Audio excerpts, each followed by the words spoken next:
آم زیادہ کھانا انسان کے وجود میں سستی کو پیدا کرتا ہے اور یوں انسان مزے، خوشی، خواہشات اور لطف کے پیچھے بھاگتا جاتا ہے۔ تبھی جب بھی آم کی موسم آئے تو 2 دنوں میں ایک آم یا زیادہ سے زیادہ ایک دن میں ایک آم ہی کھایا جائے، کیونکہ آم کو زیادہ کھانا آم کے فوائد کو ختم کر کے انسان کو نقصانات کی طرف مائل کر سکتا ہے۔ جب بھی آم کھایا جائے تو اس کے بعد کچھ دیر انسان واک کیا کرے تو انسان کی ذہانت اور صحیح فیصلے کرنے کی قوت میں اضافہ ہوگا۔ کوشش کر کے آم صبح کے وقت کھائے جائیں تو بہتر ہے۔ آم کھا کے فوراً سو جانا انسان کے ارادوں کو پست کرتا ہے اور وہ فیصلے یا وہ محنت جو انسان کر کے اپنی منزل تک پہنچے گا اس میں وہ رکاوٹیں دیکھ سکتا ہے۔ اللہ کے ولی حضرت شاہ شمس تبریز سبزواری نے فرمایا کہ جب بھی آم کھائیں تو اس پہ یا شافی اور یا حکیم 27 مرتبہ دم کر لیں اور پھر اللہ سے دعا مانگیں کہ اے میرے اللہ،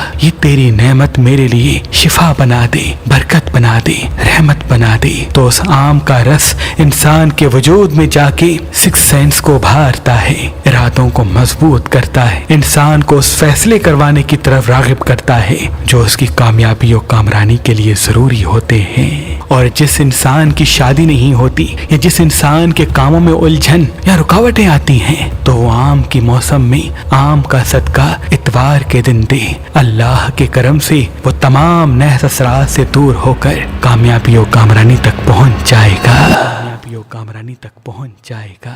کامیابی و کامرانی تک پہنچ جائے گا۔